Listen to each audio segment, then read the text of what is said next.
ada yang lebih pahit dari berharapnya hati kepada Allah. Allahumma aftah lana hikmataka ya Allah.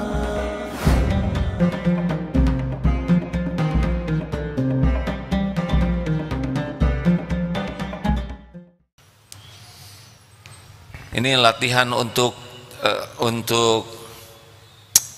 tawadu ya. Kalau kita jumpa orang, kita tidak tahu seberapa banyak air mata tobatnya yang rahasia. Kita tidak tahu seberapa banyak berbakti kepada orang tuanya. Mungkin mulia di sisi Allah karena sangat berbakti kepada ibu bapaknya. Kita tidak tahu, mungkin lihat pedagang berat bawa dagangan, kita tidak tahu seberapa banyak pahala yang diberikan Allah untuk nanggung keluarganya karena bekerja luar biasa dan ikhlas.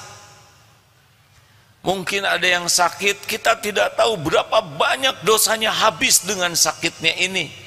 Ada seseorang yang difitnah, kita tidak tahu berapa derajat yang diangkat oleh Allah, buah dari hati yang ridho dan sabar menghadapi fitnah.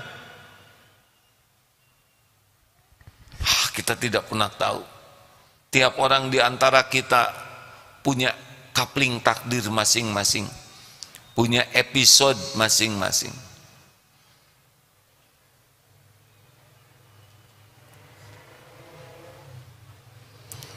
Maka jangan posting makanan yang enak-enak. Kenapa? Karena belum tentu orang yang lihat bisa kebeli makanan itu. Jangan posting kemesraan dengan suami. Tidak semua akhwat sudah punya suami ya.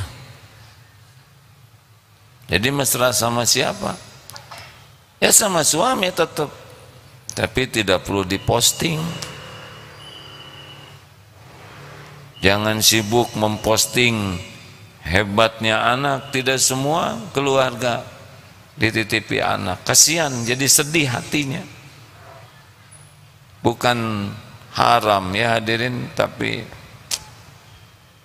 rabaklah perasaan orang yang tidak seperti yang kita miliki. Jangan posting sepatu bagus karena nanti maling jadi ingin ya. Sudahlah, raba perasaan orang sehingga kita tidak tergelincir untuk melakukan hal yang mengotori, membuat orang sedih karena empati kepada orang. Apalagi penyakit dari ibadah riya. Orang munafik juga sholat, tapi sholatnya demi dilihat orang. Ada yang ngimamin itu semangat jadi imam karena ingin orang tahu kemerduan suaranya. Kita tidak boleh buruk sangka ke orang ya. Ini kalau kita yang jadi imam gatal, apalagi kalau kita punya suara yang oleh Allah diberi bagus, apalagi kalau ada yang muji, Kang, kalau Akang jadi imam bergetar hati saya. Udah itu, mihrab jadi wilayah kekuasaannya. Kalau ada orang lain yang ngimamin, dia kecewa karena tidak bisa mengeluarkan suaranya. Kalau dia hafalannya panjang, dibaca sepanjang mungkin, sampai imam, sampai makmum ada yang ngejungkel mungkin. Hati-hati hadirin sekalian, diberi kelebihan itu, kalau pecinta dunia akan sibuk cari penilaian makhluk, riya. Emang saudara pikir mudah jadi imam? Tidak mudah. Kalau melangkah mudah, takbir mudah, tapi sholat dengan niat yang benar, dengan hadir, itu belum tentu juga. Sekali lagi, ini bukan untuk menilai siapapun ya, ini kalau kita yang jadi imam. Tidak mudah, karena dalam ibadah juga bisa ada maksiatnya. Riya, senang sekali mencari kedudukan di hati orang. Apakah dakwah begini aman? Berat dakwah seperti ini hadirin. Bisa ingin pamer dalil, ingin pamer kesolehan dirinya, atau menceritakan sesuatu agar dikesankan kita sudah seperti itu. Tahajud dong, nikmat. No.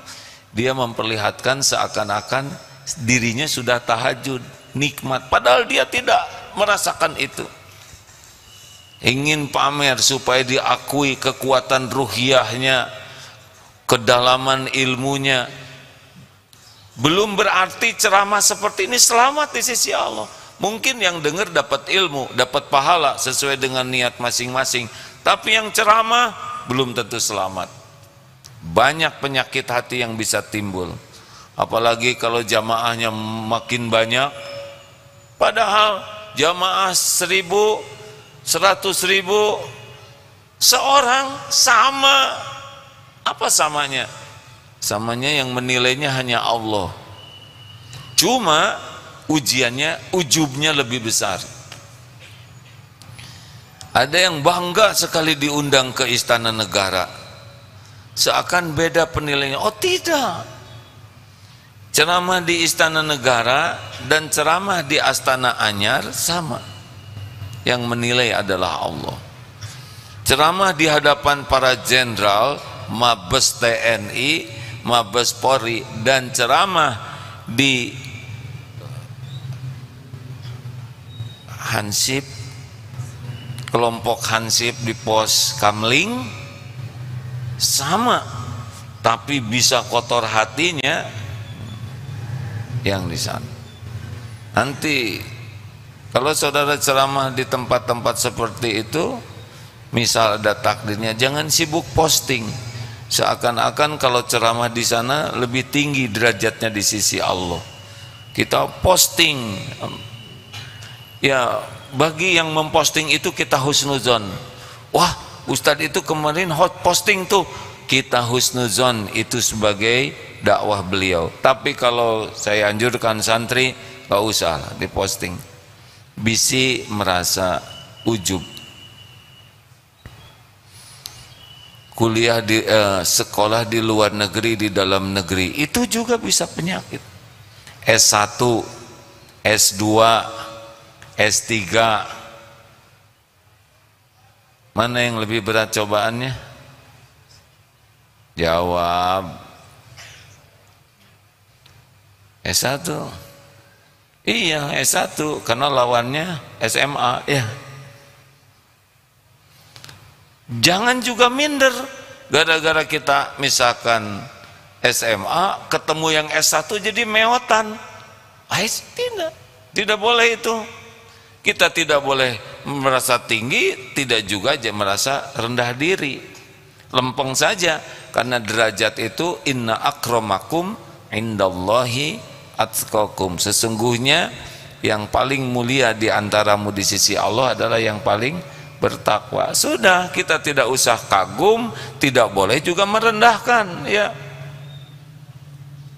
Jangan minder dan jangan somse. Hadirin sekalian, jadi maaf ya, kuliah agama juga bisa jadi kotor hati.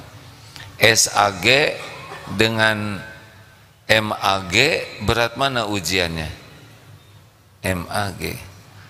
Kalau udah itu ada yang lebih tinggi apa sih? DRAG, AAG.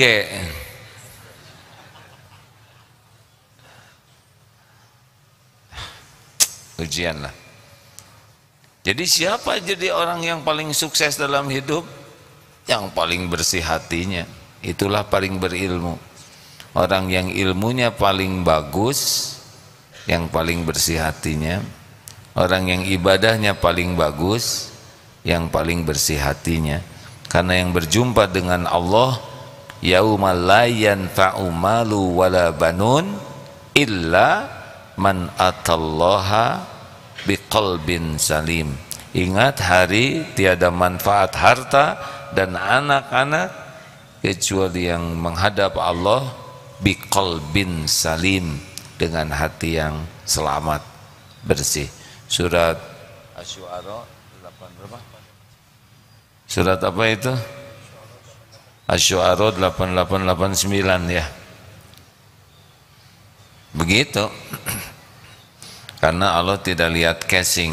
Makanya wah kalau gitu saya tidak mau jadi imam. Udahlah, siap jadi imam. Wah saya nggak akan kuliah tinggi-tinggi, daripada jadi sombong. Udah bodoh sombong lagi ya kan. Mungkin dengan tingginya ilmu lebih tawadu. Ya begitulah hadirin. Jadi kata kuncinya, udahlah jangan merasa lebih dari orang lain, dan jangan melihat orang lain lebih rendah dari kita, khususnya muslimin mukminin.